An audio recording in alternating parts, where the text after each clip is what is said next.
Mga kapatid at mga kaibigan, kumusta kayong lahat? Sa pangalan ng PEDM, ang Philippine Association Divine Master Holy Spirit Incorporated, taos puso kaming mag-anyaya sa inyo nga makikinig sa aming programa, ang tatak ng Espiritu Santo para sa kaligtasan ng tao. At ito po ang inyong lingkod, kapatid na Hermogenes Macarayo, ay umaasa na sana ang pagpapala ni Master ay suma sa inyo at bigyan kayo ng mabuti at malusog na pangangatawan o sa malinaw na pag-iisip upang sa ganun ay lubos ninyong maunawaan ang mga katotohanan nga pag-aralan natin ngayon. Mga katotohanan nga lahat nakasulat sa Biblia, at kung mayroon mang mga referensya na binasa namin, ito ay binasa po namin upang hindi sumalungat sa banal na aklat. At ito po ang programa namin, ang Tatak ng Espiritu Santo, ay patuloy na mapakinggan dito sa himpilan ng Kabusis Power Radio sa oras kita sa alas 5 hanggang alas 6 ng gabi sa Sabado. At sa Kidapawan sa Teleradyo sa Ronda FM, mapakinggan po ang programa na ito sa oras sa alas 5 hanggang alas 6 ng gabi tuwing linggo. At ngayon, makakasama pa po natin ang iba pa na mga ministro ng PEDM. Kumusta mga kapatid at mga kaibigan? Ito po ang inyong lingkod, kapatid na Junil Inirlan. At ngayon, ibigay ko kayo sa iba ko pang mga kasama na ministro sa PEDM. Ito naman po si Lucio Lopez Jr. At ito naman po si Jan Minard Magalso. At ako naman po, kapatid na Louie Dueñas. At ito naman po ang inyong kapatid, Brother Abilino Nabalitan Jr. Kasama at sa paglaganap ng ating Panginoon Diyos Espiritu Santo at mayroon pang kasama natin magpakilala. At ito naman yung kapatid, Brother Kili Encepedo, ug ibigay ko sa bangkong kasamahan. At ito naman po ang inyong kapatid, Brother Jason Lopez.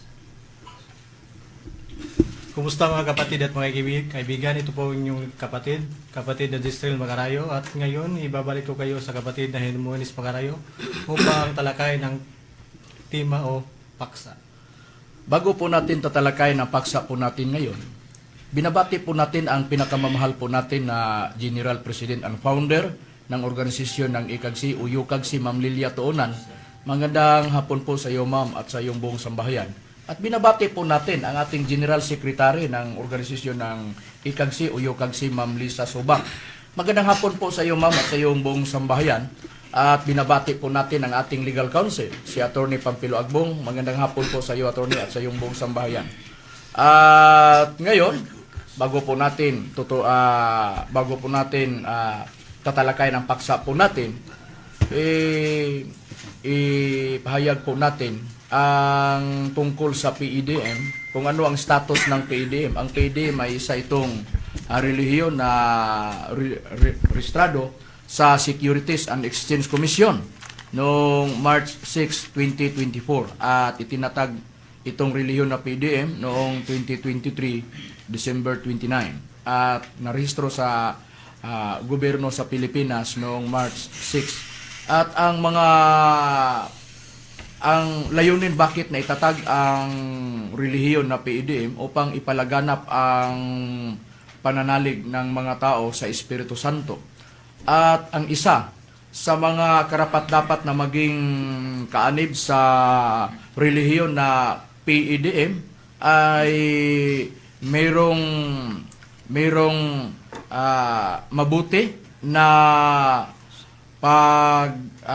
sa iba't ibang mga relihiyon, mabuti na ipinakita ng relihiyon na PEDM tungkol sa pag-unawa sa iba't ibang mga relihiyon. Ito ang mga katangian sa nasa loob sa relihiyon na PEDM nga karapat-dapat na maging kaanib sa relihiyon na PEDM. At ang isa sa mga gawain sa mga nasa loob sa relihiyon na PEDM ay ang pagbigay tulong ng mga tao na mayroong mga karamdaman na mga sakit sa pamamagitan sa paggamot, sa pamamagitan sa mga pulong na sa mga salita na ibinigay ni Master sa atin. At ito ang ginamit po natin sa lahat na mga nasa loob ng PEDM, ang ginamit po natin sa paggamot sa mga taong humingi ng tulong sa atin sa pamamagitan din sa mga salita na binigay ni Master sa atin. Yun ang ginamit po namin. At ngayon, ang tatalakayin po natin na paksa ay tungkol sa ano ang hinula sa Biblia na mangyari sa mga tao at sa mga hayop at sa mga ibon at sa mga isda sa dagat at sa lahat na mga bagay. At lalo na, ano ang hinuula sa banal na aklat na mangyari sa buong daigdig pagdating sa araw ng paghuhukom. Ito ang tatalakayin po natin ngayon. Mahalaga po ito para sa palaging nakikinig at nagmamasid sa programa po natin para malalaman nila bakit ganito ang palaging maririnig natin sa pangangaral sa PEDM na mga ministro. Meron lang kaming layunin. Bakit ito ang palagi naming dinala po namin sa programa po namin dito sa ere? Bakit? Dahil mahalaga ito para sa tao, lalo na sa mga nakasulat sa Biblia, kung ano ang hula na mangyari sa mga tao, sa mga hayop at sa mga isda at sa mga ibon, lalo na sa mga bagay na nandito sa sanlibutan, o ano ang mangyari sa buong daigdig pagdating sa araw ng paghukom. Puntahan na po natin ang Biblia, kapatid na Israel. Ano ang nakasulat sa Biblia na hula na kung tutuparin ito sa tao ay mahalaga ikabubuti sa tao at lalo na sa mga bumabasa at sa mga nakikinig. Pag tinutupad nila ang nakasulat sa Biblia, ano ang matanggap nila? Mapalad ang mga tao, kapatid na makarayo, na ito po ang nakapahayag sa pahayag 1:3. Ito po ang nakasaad. Ang babasahin mo, ang translation na ang salita ng Diyos. Ito po ang nakasaad, kapatid na makarayo at mga kapatid.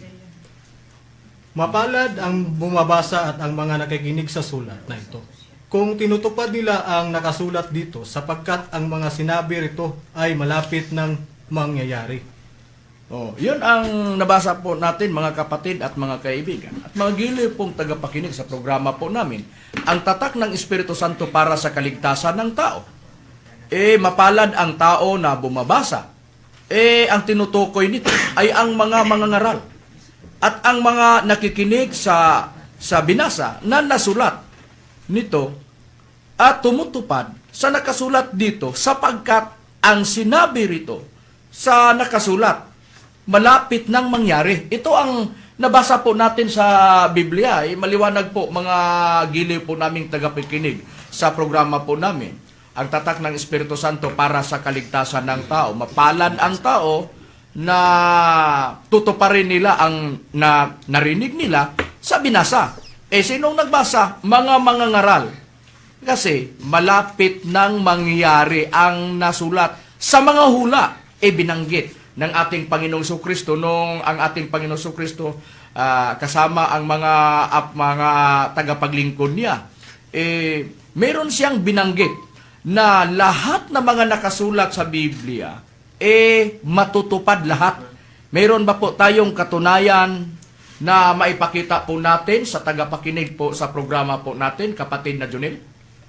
Meron po, kapatid na makarayo, mabasa natin dito sa Mateo 5:18, sapagkat katotohanang sinasabi ko sa inyo, hanggang sa mga lawa, ang langit at ang lupa, ang isang tuldok o isang kudlit sa anumang paraan ay hindi mawawala sa kautusan hanggang sa maganap ang lahat ng mga bagay. Masanag po, mga kapatid po at mga giliw po, lalo na sa mga giliw po naming tagapakinig sa programa na ito, na lahat na iginuhit at tuldok, lahat matutupad, sabi ng ating Panginoong Hesukristo. Hindi kami ang nagsabi.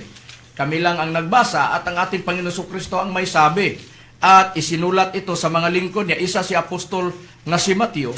Isinulat ni Mateo, ang sinabi ng ating Panginoong Hesukristo, lahat na mga hula na ginuhit sa banal na aklat at nilagyan ng tuldok, sabi ng ating Panginoon Jesucristo, matutupad lahat. Yun ang nabasa po natin sa nakasulat sa Biblia, mga giliw po naming tagapakinig sa programa na ito. Kaya nga, puntahan na natin ang binanggit po namin, ano kaya ang mangyari pagdating sa araw ng paghuhukom sa mga tao at sa mga hayop at sa mga ibon, sa mga isda sa dagat, at lalo na sa mga bagay na ginawa ng mga tao o sa mga bagay na ginawa ng Panginoong Diyos nga nakikita natin sa mundo na ito. At ano kaya ang mangyari sa buong daigdig pagdating sa araw ng paghuhukom? Puntahan natin ang talata na nasa banal na aklat kung ano ang mangyari sa mga tao, ibon, mga hayop at mga isda at sa mga bagay. Ano ang mangyari na sa binanggit natin, kapatid na Jason, ayon sa nakasulat sa banal na aklat? At ito po ang mababasa. Atin lang po basahin dito sa Sipanyas 1:2 hanggang 3. Aking lubos na lilipulin ang lahat na bagay sa ibabaw ng lupa, sabi ng Panginoon. Aking lilipulin ang tao at ang hayop. Aking lilipulin ang mga ibon sa impapawid at ang mga isda sa dagat at ang mga katitisuran na kasama ng mga masama, at aking ihihiwalay ang tao sa ibabaw ng lupa, ang sabi ng Panginoon. May sabi ang Panginoon, lilipulin niya ang lahat ng mga bagay sa lupa. Sino ang nagsabi? Ang Panginoong Diyos ano pa? Lilipulin niya ang mga tao. Ano pa? Mga hayop. Sabi ng Panginoon, lilipulin ko ang mga ibon sa himpapawid. Pati na ang mga isda sa dagat, lilipulin ng Panginoong Diyos. Sa nabasa po nating talata na nakasulat sa Biblia, kaya nga mga kapatid at mga giliw po na tagapakinig po namin sa programa na ito, mabuti na bigyan nating pansin ang mga hula na nakasulat sa banal na aklat kasi nakakatakot ang layunin ng Panginoong Diyos sa mangyari sa lahat ng mga bagay at mararanasan ng mga tao na mayroong paglipol ng Panginoong Diyos. Ito ang sinabi sa hula na nabasa po natin sa nakasulat sa banal na aklat, kaya nga dapat natin malalaman kung paano tayo makasisiguro sa sarili po natin, kasama po ang pamilya po natin. Mga giliw po na tagapakinig sa programa na ito, ang tatak ng Espiritu Santo para sa kaligtasan ng tao. Kaya nga ang tanong, lagyan natin ng tanong. Ano kaya ang mangyari sa mga bagay? Kasi sa binasang talata sa nakasulat sa Sipanyas, Kabanata 1 sa talatang 2 hanggang 3, hindi kasama ang buong mundo Hindi kasama ang buong daigdig. Kaya nga, bigyan natin ng talata ang mga nakinig sa programa po natin, ang tatak ng Espiritu Santo, para sa kaligtasan ng tao, lalo na sa mga ginigiliw nating tagapakinig sa programa natin. Ngayon, ibigay natin sa kanila ang talata. Kapatid na Kili, meron ba po tayong mababasa sa Biblia, litra por litra, na ano ang mangyayari sa mga bagay? Ang tanong, ang mga bagay ba ay patuloy na mananatili na makikita po natin? O patuloy na hindi na makikita ng mga tao kahit kailanman? Meron ba po tayong mababasa sa Biblia kung ano ang mangyari sa lahat ng mga bagay? Mayroon kayo, Brad Macarayo, kasi ang lahat hindi daw manatili. Ito ang babasahin natin sa 1 Pedro sa Kapitulo 3 hanggang 4. Ito ang nakapahayag. Ngunit ang wakas ng lahat ng mga bagay ay malapit na. Sayo ngayon mga pakahinahon at mga pagpuyat sa panalangin. Kaya sa binanggit sa talata na nakasulat sa Biblia, ngunit ang wakas ng lahat ng mga bagay ay malapit na. Merong kawakasan ng mga lahat na mga bagay na ginawa ng mga tao at mga bagay na nakikita natin ngayon sa daigdig natin ngayon. Sa nabasa po nating talata sa Biblia ay malapit ng mawakas sa buong daigdig. Kung babasahin ito, ang binasa sa kapatid na ministro, ang King James Version, pagbasahin ito sa ang salita ng Diyos sa 1 Pedro, Kabanata 4 at sa talatang 7, ganito na ang mabasa po natin talata sa Biblia. Malapit na ang katapusan ng mundo. Kaya nga, pigilin niyo ang sarili niyo para hindi kayo makagawa ng masama at nang walang maging hadlang sa panalangin ninyo. Nakakatakot mga giliw pong tagapakinig sa programa natin. Malapit ng katapusan sa mga bagay, malapit ng katapusan sa buong mundo, sa buong daigdig. Sino ang nagsabi? Ang banal na aklat. Kaya nga, ito ang palagi namin na dinala namin sa ere, nga paksa na napili namin para palagi na mapakinggan ng mga tao kung ano ang hula na nakasulat sa banal na aklat sa mangyari sa mga bagay, sa mga tao, at sa mga hayop, at sa mga ibon sa himpapawid, sa mga isda, at lalo na sa buong mundo o sa buong daigdig. Biblia na ang may sabi. Binasa lang sa mga ministro ng PIDM, maniniwala man kayo o hindi, wala kaming magawa. Kung wala kaming magawa, lalong walang nagawa ang banal na aklat. Kasi nasa banal na aklat, binasa namin. Sabi ng ating Panginoong Hesukristo, lahat na isinulat sa Biblia na mga hula, matutupad. Kaya nga, kung mayroon namang darating na halimbawa, mayroong kalamidad, mayroong bagyo na darating,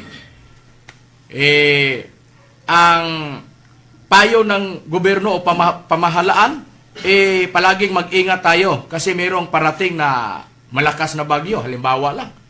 Ang mga tao nakikinig sa balita, ang gagawin nila ay maghanda sila. Ano na kaya? Ang sinabi ng ating Panginoon Jesucristo, lahat na hula na nakasulat sa Biblia, matutupad lahat. Ano ang mga talatang binasa po nating mga hula? Sa mangyari ng mga tao, sa mga bagay, sa mga hayop, sa mga ibon ng himpapawid, sa mga isda. Ililipuli ng Panginoong Diyos. Lahat na mga bagay, malapit na ang katapusan. Lahat na mga nakikita natin ngayon, malapit na ang katapusan, lalo na sa buong daigdig. Kaya nga palaging maghanda tayo, mga gilipong tagapakinig sa programa na ito. Wala nang pagkukulang ang mga ministro sa PIDM tungkol sa mangyari sa buong daigdig. Kasi palagi namin dinala namin sa pangangaral sa ere. Tuwing Sabado, makakaasa po kayo, mga giliw po naming tagapakinig. Mapakinggan po ninyo ano ang dapat gagawin ng tao bago mangyari ang araw ng paghuhukom. Ang layunin ng mga ministro ng PIDM, lalo na sa Espiritu Santo na nag-utos sa amin, na kailangan alam na malalaman ng mga tao kung ano ang gusto ng Panginoong Diyos na tatanggapin, na ibigay niya sa mga tao para sa kaligtasan pagdating sa araw ng paghuhukom. Kaya nga patuloy po tayo na susuriin po natin ang banal na aklat sa pamamagitan ng mga talata na nakasulat sa Biblia kung ano ang dapat gagawin ng tao at ano ang mangyari sa buong daigdig at sa mga tao at sa lahat na nandito sa buong mundo. Kaya nga, ano ang tawag sa araw na ito? Yung binanggit ni Apostol na si Pedro, katapusan sa mga bagay, lahat na mga bagay, katapusan sa buong daigdig, katapusan sa buong mundo. Ayon ni Apostol nga si Pablo, kasama po na lingkod ng ating kasama po ni Apostol Pedro na tagapaglingkod ng ating Panginoon Jesucristo. Sinabi niya, yun ang araw ng paghuhukom.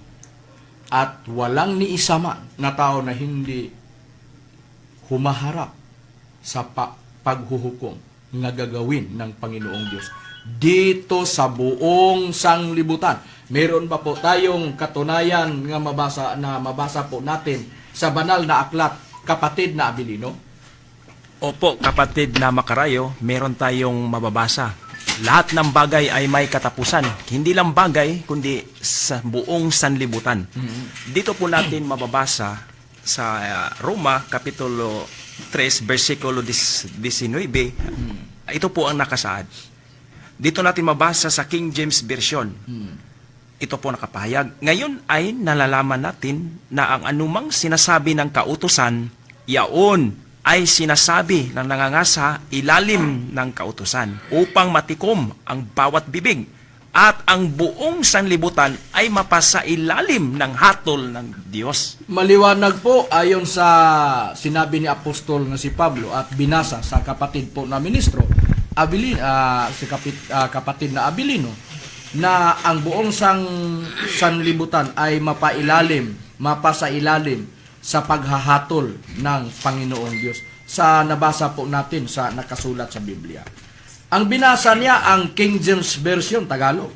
Babasahin ko po ang aklat ng ang translation na ang salita ng Diyos sa Roma 3:19 sa ganito na talata.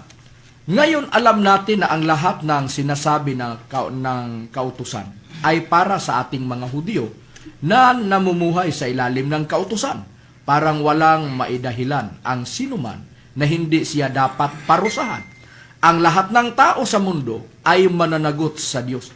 Lahat ng tao sa buong mundo mananagot sa Diyos dahil mapasa ilalim ang buong daigdig sa paghahatol na ibinaba ng Panginoong Diyos.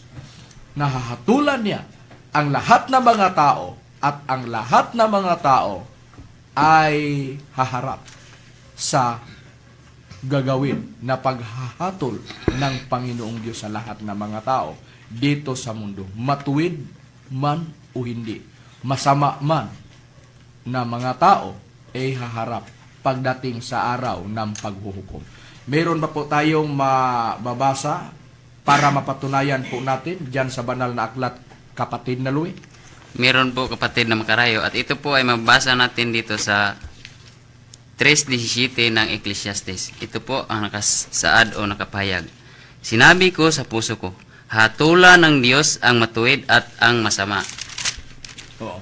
Ito ang Sapagkat may panahon doon sa bawat panukala at sa bawat gawa. Oo. Ito ang katunayan na pagdating sa araw ng paghuhukom, hahatulan ng Panginoong Diyos. Haharap ang lahat ng mga tao, matuwid at masama, doon sa paghahatol na ibaba ng Panginoong Diyos sa mga tao dito sa buong sanlibutan.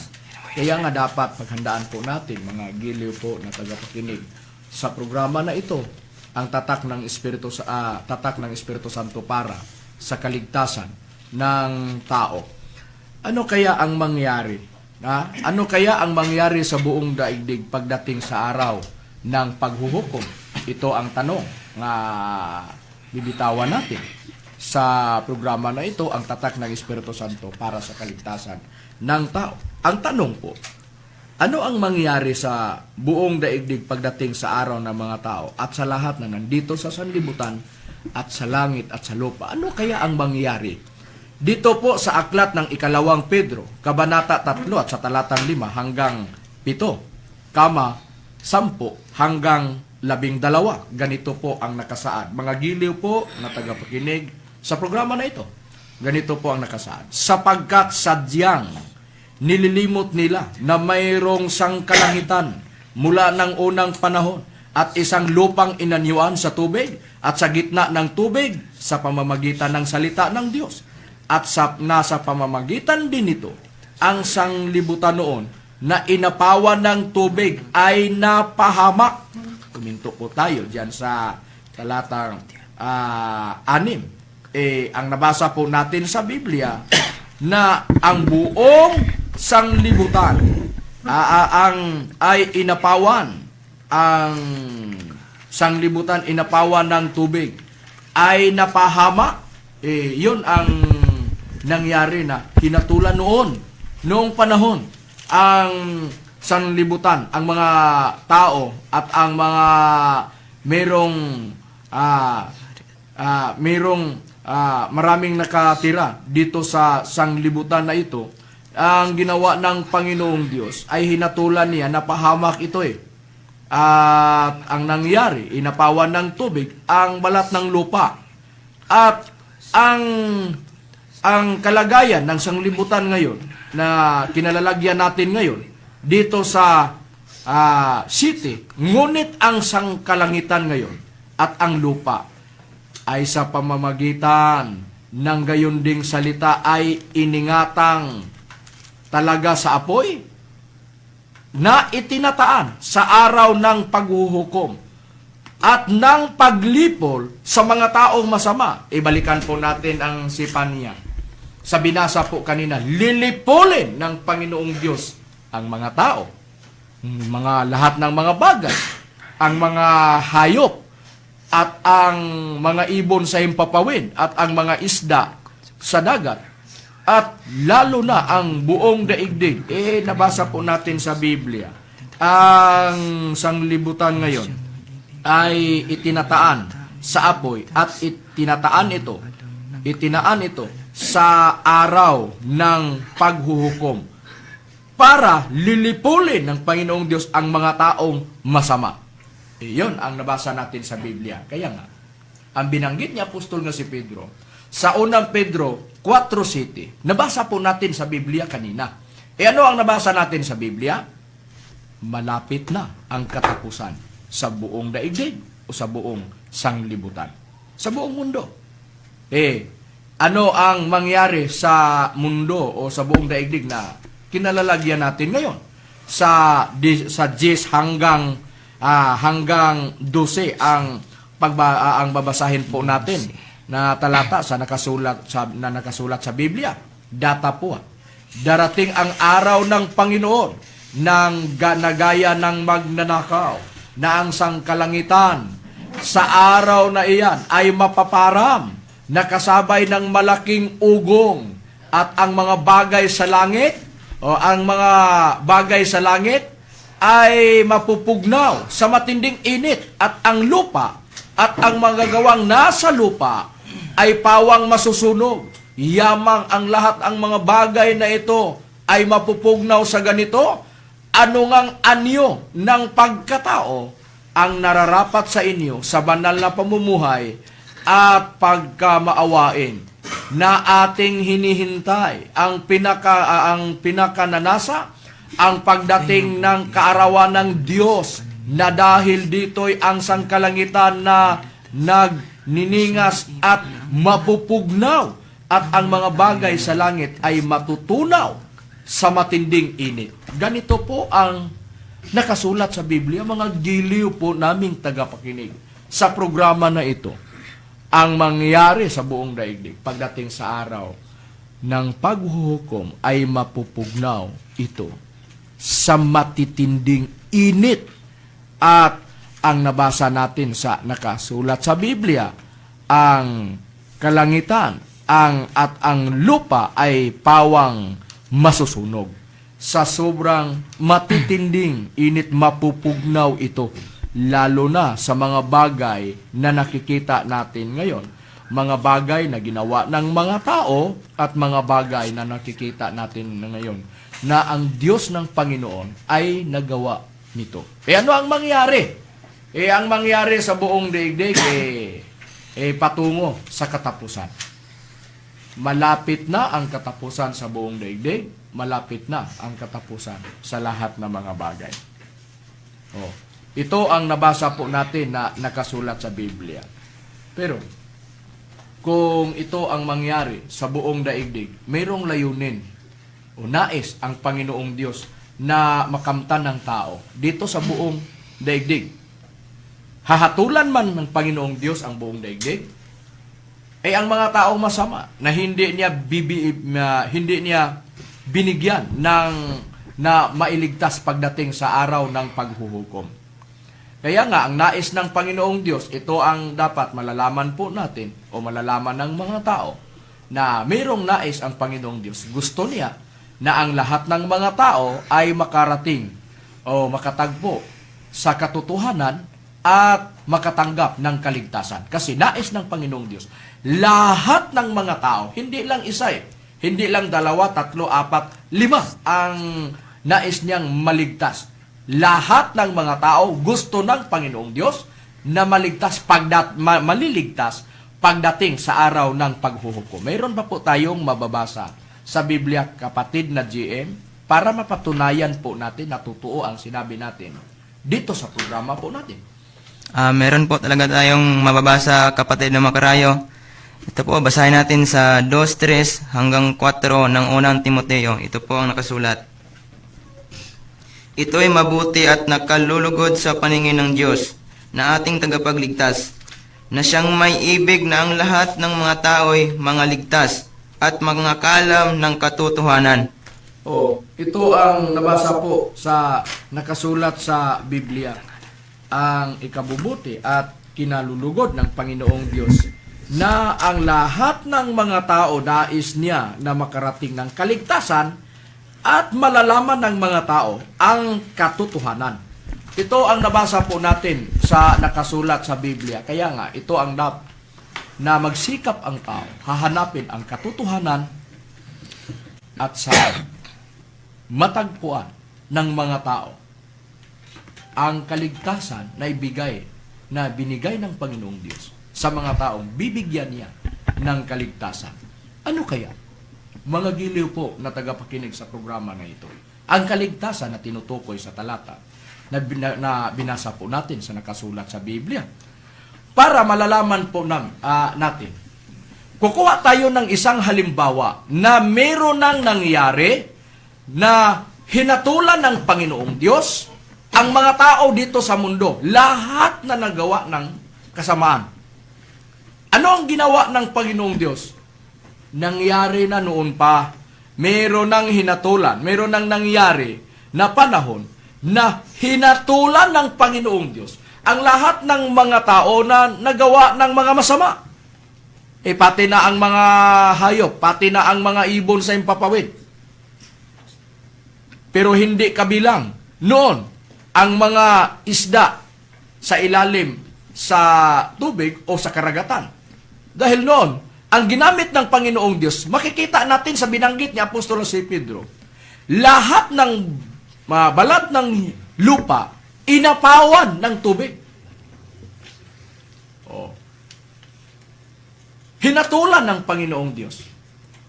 Pero, ang sanglibutan natin ngayon, itinataan ito, iningatan ito, itinataan ito sa araw ng paghuhukom, sa paglilipol ng mga tao na nais niyang lilipulin dito sa buong sanglibutan. Kaya nga, ano kaya ang ginawa ng Panginoong Diyos? Wala bang kaligtasan? Ito ang tanong. Wala bang kaligtasan na binigay ang Panginoong Diyos noong hinatulan niya sa pamamagitan ng tubig? Nililipol niya ang lahat na hinatulan niya ng mga tao. Ang sagot, mayroong kaligtasan na binigay ang Panginoong Diyos. At ang nakakaalam sa kaligtasan na ito, walang iba kundi sinuwi. At ang mga taong sinabihan, kaya lang, hindi nila tinanggap. Hindi sila nakikinig kay Noe. Pero patunayan po natin sa nakasulat sa Biblia. Mayroon bang mabasa po natin sa Biblia na noong hinatulan ng Panginoong Diyos, ibaba niya ang paghahatol niya sa mga tao dito sa balat ng lupa, mayroong binanggit niya na kaligtasan at mayroong taong binigyan niya ng kaligtasan. At ang tanong, ano ang kaligtasan na ibinigay ng Panginoong Diyos noon? Ngayon, patunayan po natin, susuriin po natin sa Biblia, kapatid na Diyon. Mayroon bang kaligtasan na binanggit ang Panginoong Diyos nung mayroon siyang balak na hatulan niya ang buong sanglibutan at bago nangyari ito, ang paghuhukom sa mga tao na nagawa ng mga masama noon? Ano ang kaligtasan na binigay ng Panginoong Diyos noon? Atin lang babasahin dito sa nakasulat sa Biblia, kapatid na makarayo, sa Hebreo 11:7. Sa pananampalataya, si Noe nang paunawa ng Diyos tungkol sa mga bagay na hindi nakikita, dala ng banal na takot, ay naghanda ng isang daong sa ikaliligtas ng kanyang sambahayan. Na sa pamamagitan nito, hinatulan niya ang sanglibutan at naging tagapamana ng katwiran na ayon sa pananampalataya. Maliwanag po, mga gili pong tagapakinig sa programa na ito. Si Noe, sa pananampalataya niya doon sa Panginoong Diyos, binigyan ng Panginoong Diyos ang paunawa para malalaman ni Noe ang mangyari tungkol sa mga bagay na hindi pa nakikita. Dala ng banal na takot ni Noe ay naghanda ng isang daong kasi sinabihan siya ng Panginoong Diyos upang maliligtas ang kaniyang sarili at ang buong sambahayan niya. At sa pamamagitan nito ay hinatulan ng Panginoong Diyos ang buong sanglibutan. At si Noe ay naging tagapamana ng katuwiran sa pananampalataya. Iyon ang nabasa po natin sa nakasulat sa banal na aklat, mga giliw po na tagapakinig sa programa na ito, ang tatak ng Espiritu Santo para sa kaligtasan ng tao. Kaya ang tanong natin, wala na bang kaligtasan na binigay ang Panginoong Diyos noon? Ang sagot sa banal na aklat, mayroon. Ano ang binigay? Ibinigay ng Panginoong Diyos sa tao para maligtas ang sarili niya. Ang tinutukoy natin na tao, ang tagapaglingkod niya, si Noe. Para maligtas ang sarili ni Noe at ang buong sambahayan niya, inutosan niya si Noe na magawa ng isang daong o barko. Ito ang nabasa po natin sa nakasulat sa banal na aklat. Ngayon, ano ang ginawa ni Noe? Tinupad niya ang sinabi ng Panginoong Diyos sa kanya para maligtas ang kasarili niya at ang buong sambahayan niya. At ano pa ang ginawa ni Noe? Nangangaral si Noe sa katuwiran para malalaman ng mga tao ang mangyari sa buong daigdig sa layunin ng Panginoong Diyos na lilipulin niya lahat ang mga taong nagawa ng masama noon. Meron pa po tayong mabasa sa Biblia, kapatid na Jezreel, na si Noe, isang mangangaral o isang mangangaral sa katuwiran. Meron pa po tayong mababasa sa Biblia. Meron po kapatid na makarayo at si Noe at ang 7 pang mga tao na naniniwala. Sila lang yun ang nakaligtas sa ibabaw ng tubig. Ito po ang nakasaad sa pangalawang Pedro, Kabanata 2, talata 5. Ito po ang ating mababasa. Ang dating sanglibutan ay hindi pinatawad. Datapwat, iningatan si Noe na tagapangaral ng katuwiran, ng kasama ng ibang 7 pa, noong dalhin ang pagkagunaw sa sanglibutan ng masasama. Maliwanag po sa binasa sa kapatid na ministro na ang dating sanglibutan hindi pinatawad ng Panginoong Diyos. At iningatan si Noe. Sino nag-ingat? Ang Panginoong Diyos na tagapangaral ng katuwiran na kasama ng ibang 7 pa noong dalhin ang paggunaw sa sanglibutan ng masama. Ano ang ginawa ng Panginoong Diyos? Hinatulan ang buong sanglibutan sa pamamagitan ng baha o gunaw. Nililipol ng Panginoong Diyos ang lahat na mayroong mga hindi tumanggap, inililipol ng Panginoong Diyos. At ang ginawa, ibinilang, isinulat sa Biblia ang bilang. 7 ang kasama ni Noe, si Noe ay pang-8. Sino sila? 4 na babae, 4 na babae, 4 na lalaki. 8 sila lahat eh. Sino sila?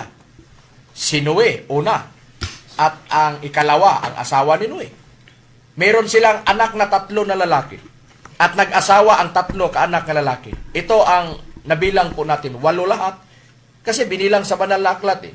Isinulat sa banal na aklat. Si Noe at ang 3 ka mga anak niya, 4 sila. At ang mga asawa sa mga anak niya, 3 ka babae, pang-4 ang asawa niya. 8 sila lahat. Nakaligtas pagdating sa araw na hukom. Kasi nakikinig sila ng Panginoong Diyos. Bago nangangaral si Noe, ginawa ni Noe ang katuwiran sa paningin o sa pananaw ng Panginoong Diyos. Kaya nga nagbunga ito. Ano ang bunga? Sa paggawa niya ng katuwiran. Nagbunga ito ng kaligtasan. Binigyan siya ng Panginoong Diyos ng kaligtasan. Ano ang kaligtasan? Daong o barko ang ibinigay ng Panginoong Diyos sa kanya para maligtas ang sarili niya at ang buong sambahayan niya. Kaya nga, iyon ang ginawa ni Noe. Dapat gagayahin ng mga tao, lalo na sa panahon natin ngayon. Mga giliw po na tagapakinig sa programa na ito. Kaya nga, patuloy po tayo. Ano ang ginawa ng mga tao? Bakit 8 lang ang bilang sa nabasa pong talata sa nakasulat sa Biblia? 8 lahat. Dahil maliban sa 8, sila lang ang nailigtas. At ang iba naman na napakinggan nila ang pangangaral ni Noe na kailangan ang tao magawa ng katuwiran, hindi ginawa ng tao, pinalabas nila sa kabilang tainga, at ang nangyari, hindi nila tinanggap, hindi nila pinakinggan si Noe. Ang nangyari sa kanila, nagdulot ng kapahamakan. Pagdating sa araw ng pag-uukom, nililipol ng Panginoong Diyos lahat na hindi nakapasok sa loob ng kaligtasan, na ang kaligtasan ay ang arka noon. Mga giliw po na tagapakinig sa programa na ito, ang tatak ng Espiritu Santo para sa kaligtasan ng tao. Yun po ang totoo, mga giliw po na tagapakinig. Maniniwala man kayo sa amin o hindi, wala kaming magawa. Pero yun ang katotohanan na nabasa po natin sa banal na aklat. Ngayon, kapatid na Kili, puntahan na po natin. Meron na po tayong katunayan na mabasa po natin sa Biblia na hindi tinanggap ng mga tao ang pangangaral ni Noe at ang tumatanggap ay si Noe lang at ang buong pamilya niya. Meron ba po tayong mabasa sa Biblia? Meron ngayon, Brad Macarayo, ito ang prueba atong babasahin sa unang Pedro, sa kapitulo 3, ang versikulo 20. Nagkanayon, na lang unang panahon ay mga suwail ng mga magpapahinungod ng Diyos ay manatili noong mga araw ni Noe. Samantalang inihanda ang daong na sa loob nito kaunti lang sa makatuwid ay 8 kaluluwa ang nangaligtas sa pamagitan ng tubig. Sa nabasa po sa nakasulat sa Biblia, maliwanag o malinaw, mga giliw pong tagapakinig sa programa na ito. 8 katao, kunti lang sila. Kaunti lang ang nailigtas noong nangyari ang paghatol ng Panginoong Diyos sa mga taong gumagawa ng masasama noon. 8 lang ang nailigtas dahil sila lang ang naniniwala ng kaligtasan, na ang kaligtasan ito noong mga panahon na ito, mga panahon na yon, ay ang daong o arka. Yun ang nabasa po natin sa nakasulat sa Biblia. Ipinakita ba sa banal na aklat ang mga kadahilanan bakit hindi sila naligtas sa paghatol ng Panginoong Diyos sa mga taong masama noon? Ipinakita. Ayon ng ating Panginoong Kristo, binanggit ng ating Panginoong Kristo maraming mga dahilan, maraming idinahilan ng mga tao bakit hindi sila nakapasok ng kaligtasan, na ang binanggit po natin na pagpasok, kung pumapasok sila sa loob ng daong o arka, tiyak na maligtas sila. Pero hindi nila ginawa ang sinabi ng Panginoong Diyos na sinabi ni Noe sa kanila noong nangangaral si Noe sa mga taong kaharap niya noon. Kasi sa mga araw na yun walang mga ni isa man na makikita natin ngayon kagaya ng mga radio station. Wala pa. Kagaya ng YouTube, sa Facebook, hindi pa nakikita si Noe. Wala pang mga kagamitan noon ang ginawa lang nila sa tagapaglingkod ng Panginoong Diyos, sa mga tao na kaharap nila, yun lang ang makakarinig sa sinasabi nila tungkol sa kaligtasan, at ang mga tao na sa malapit sa kanila na maririnig ang boses nila, yun lang ang makakaalam noon. Pero hindi kagaya ngayon, kami lahat, ang mga kasama ko ngayon, halos lahat sila galing sa Cotabato. Ang mga kasama ko na mga kapatid na mga ministro ngayon na yung pangangaral na ito. Kaya nga, kahit na dito kami sa himpilan ng Kabusis Power Radio, maraming mga tao na makakita sa programa at makakarinig sa programa na ito dahil nasa moderno na tayong panahon ngayon. Marami ng mga radio station, makita na tayo sa Facebook at sa YouTube. Kung i-search nila ang PIDM, ang Philippine Association Divine Master Holy Spirit Incorporated, PIDM Universal, ay makikita na nila, lalabas na ang programa po natin na makita sa YouTube, mga giliw po na tagapakinig sa programa na ito. At sa mga palaging nagsubaybay sa programa na ito, sa Power Radio, kahit na dito sa Kidapawan, sa Ronda FM sa Teleradio, sa oras alas 5 hanggang alas 6 ng gabi tuwing linggo, kagaya nito sa ginawa natin ngayon na pangangaral. Ito po, mga giliw, inaalay po namin sa inyo, mga giliw po naming tagapakinig, ang lahat na mga programa po namin upang malalaman niyo ang kasiguruhan para sa kaligtasan pagdating sa araw ng paghukom. Kaya ngayon, puntahan natin sa nakasulat sa Biblia. Kapatid na Jason, pinakita ba ang mga kadahilanan diyan sa banal na aklat? Bakit hindi sila nailigtas pagdating sa araw ng paghuhukom nung hinatulan ng Panginoong Diyos sa pamamagitan ng baha o gunaw sa panahon ni Noe?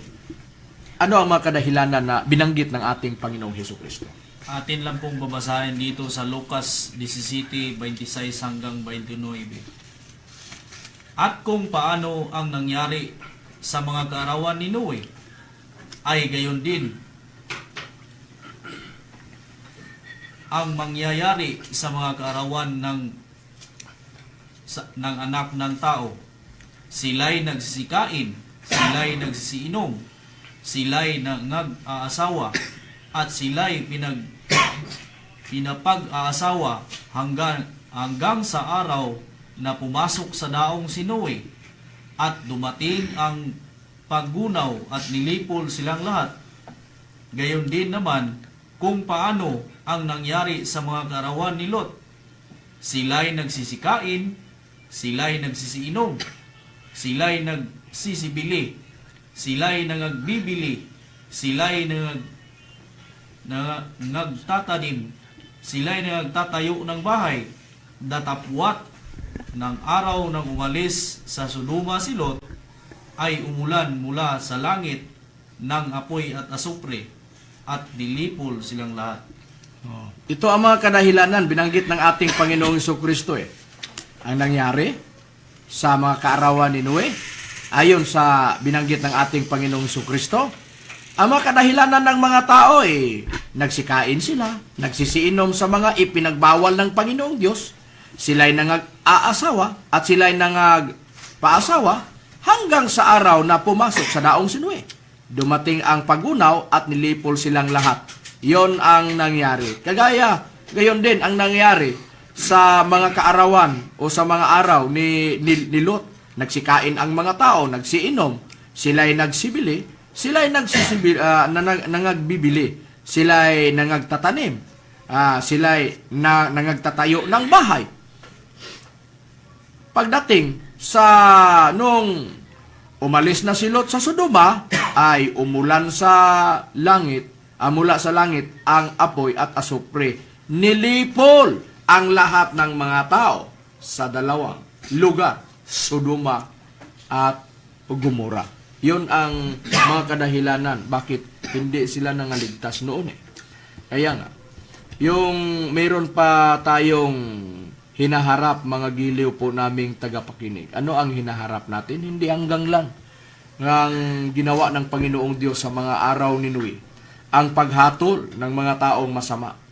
Mayroon pa tayong haharapin. Babasahin ko ang katunayan, mga giliw po na tagapakinig sa programa na ito.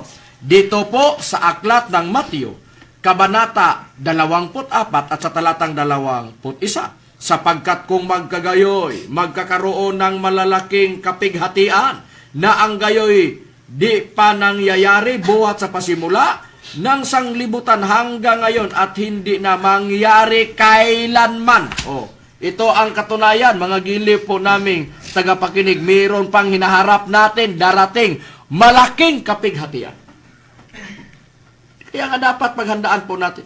Hindi pa nangyari ito buhat noon hanggang ngayon.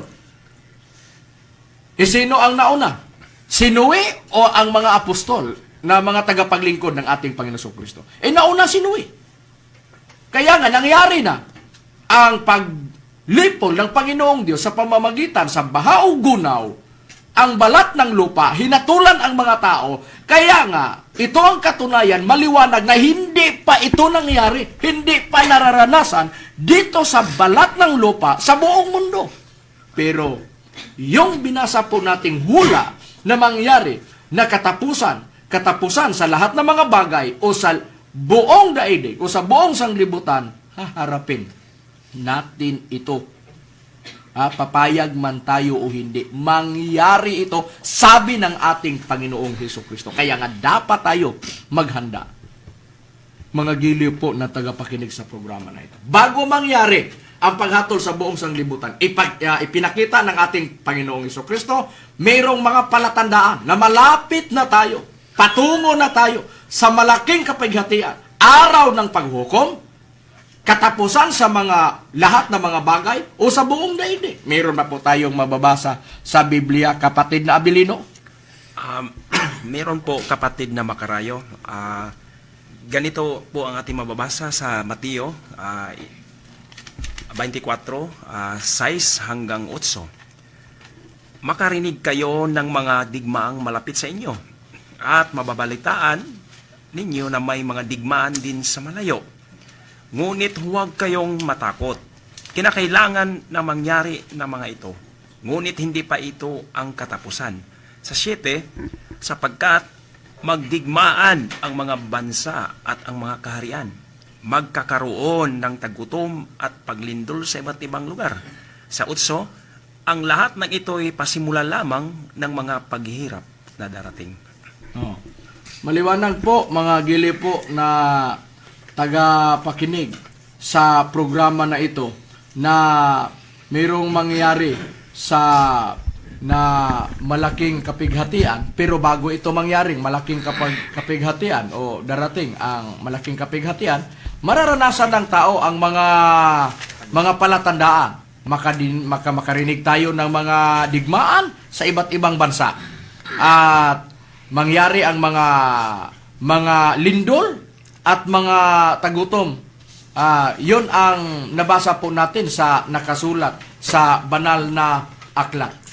Dahil ang buong sanglibutan, ang balat ng lupa ay nilalamon ng sumpa na napasa ilalim sa sumpa ng Panginoong Diyos. Ito ang mababasa po natin sa nakasulat sa Biblia. Meron ba po tayong mababasa sa Biblia na ang buong sanglibutan ay nilamon ng sumpa ng Panginoong Diyos, kapatid na Louie? Meron po, kapatid na Makarayo. At ito po ay mabasa natin dito sa Isayas, sa kanyang kabanata 24 at sa talatang 6. Kaya't nilamon ng sumpa ang lupa at silang nagsisitahan doon ay nangasumpungang salarin.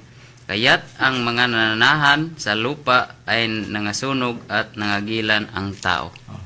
Ito na ang katunayan na nilamon ang nilamon ng sumpa ng Panginoong Diyos ang balat ng lupa. Kaya nga, tiyak na masusunog ang lahat na nagawa ng masama. Sa nabasa po natin sa nakasulat sa Biblia. Kaya nga, kung mayroong mga tao na sa isip nila mayroong katanungan, kung binanggit ninyo ang katapusan ng mga bagay at katapusan ng buong sanglibutan, alam ba ninyo kung kailan ito mangyari? Ang sagot po namin, walang nakakaalam. Diyos lang ang nakakaalam kung kailan niya gagawin ang araw ng paghukom. Kailan ito mangyari? Walang ni isa sa atin na nakakaalam. Ang ibinigay lang sa Panginoon sa atin na malalaman po natin ang nakasulat sa Biblia at matuklasan po natin na mayroong itinakda ng Panginoong Diyos na araw ng paghukom na dapat tayo maghanda. Mga agiliw po na tagapakinig sa programa na ito. Ngayon, patunayan po natin sa Biblia. sino ang nagbanggit yan? Na hindi ito nalalaman ng mga tao kung sino-sino ang mga tao. Diyos lang ang nakakaalam. Mayroon ba po tayong katunayan, kapatid na GM? Meron po tayong katunayan, kapatid na makarayo. Ito po ay basahin natin sa 24:36 ng Mateo. Ito po ang nakasulat. Ngunit tungkol sa araw at oras na yaon, walang makakaalam kahit ang mga anghel sa langit, kahit ang anak, kundi ang ama lamang. Ito ang katunayan, mga giliw po na tagapakinig sa programa na ito. Kaya nga, nilamon ng sumpa ng Panginoong Diyos ang ang balat ng lupa at nangasunog ang mga tao na nandito sa balat ng lupa at ang buong sanglibutan sa binasa po nating talata sa 3:5 hanggang 7, 10 hanggang 12 sa ikalawang Pedro. Ngayon, babasahin po natin, saan ang tinutukoy na sumpa na makasusunog sa lahat na mga bagay at sa buong daigdig at sa mga tao na nandito sa buong sanglibutan. Dito po, babasahin ko ang unang hula, sa King James Version, yung sa Bugna 11:14, sa pagkakasali na po sa wikang Pilipino. Ganito po ang nakasaad. Nakaraan ang ikalawang sumpa. Narito ngayon, nagmamadali ang ikatlong sumpa sa lalong madaling panahon.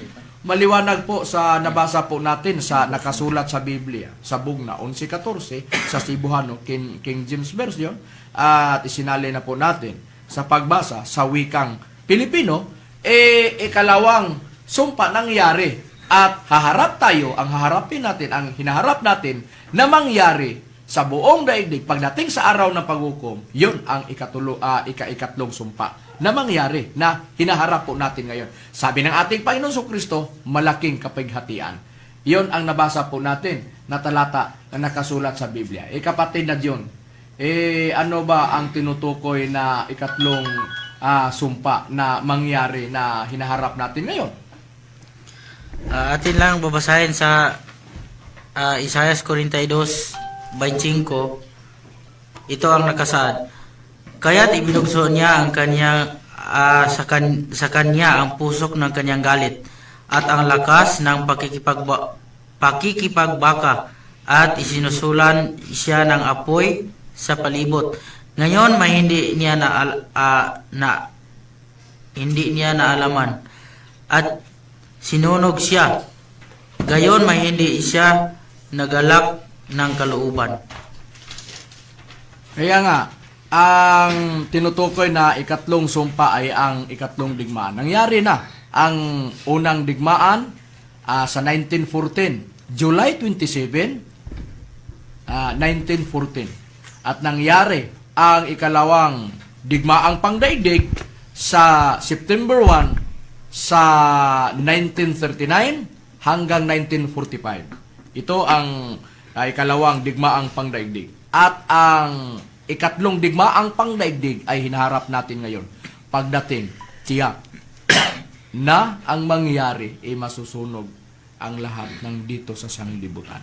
Kaya nga, ang Biblia ang binasa po namin sa nakasulat sa Biblia. Kaya nga, mga kaibigan at mga giliw pong tagapakinig sa programa po namin, ang tatak sa Espiritu Santo para sa kaligtasan ng tao, mahalaga po sa buhay natin ang banal na Espiritu Santo. Espiritu Santo. Dahil ang Espiritu Santo sa The Passion Translation sa John chapter 14 verses 15 to 17 ay tagapagligtas ang Espiritu Santo. Kaya nga, ang nagsabi, ang ating Panginoon Jesucristo, kaya nga ang gagawin ng Espiritu Santo, magbigay siya ng mga bagay sa mga tao. Naglilingkod sa Kanya. Sa ang salita ng Diyos sa Juan 14:26. At ang isa sa mga pinaka-importante na ibinigay ng Panginoong Diyos, ang mga salita na ibinigay niya para sa kaligtasan.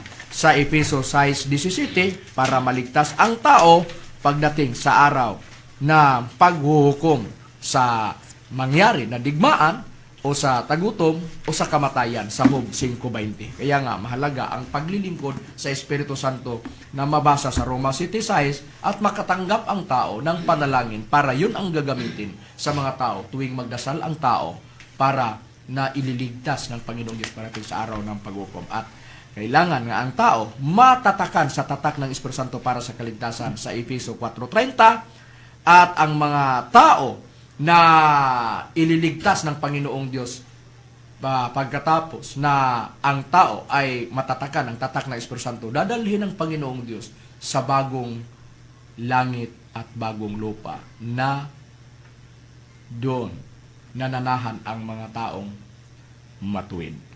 Mga giliw po namin na tagapakinig sa programa na ito, sana mayroon kayong nakukuha na mga aral sa paksa na ito. Wala naman kaming oras, mga giliw po na tagapakinig sa programa na ito. Ito po ang inyong lingkod, kapatid na Hermogenes Macarayo. At ako naman po si Junel Inerlan. At ako naman po si Lucio Lopez Jr. At ako naman po si John Minard Magalso. At ako naman po, kapatid na Louis Dueñas. At ito naman po yung lingkod, Brother Abilino Nabalitan Jr. Ito naman si Berkile Encipido. Ito naman po si Jason Lopez. At ito naman po yung kapatid Jisrael Macarayo. Kami pong lahat ay taos pusong nagpasalamat at magandang gabi at salamat sa inyong pakikinig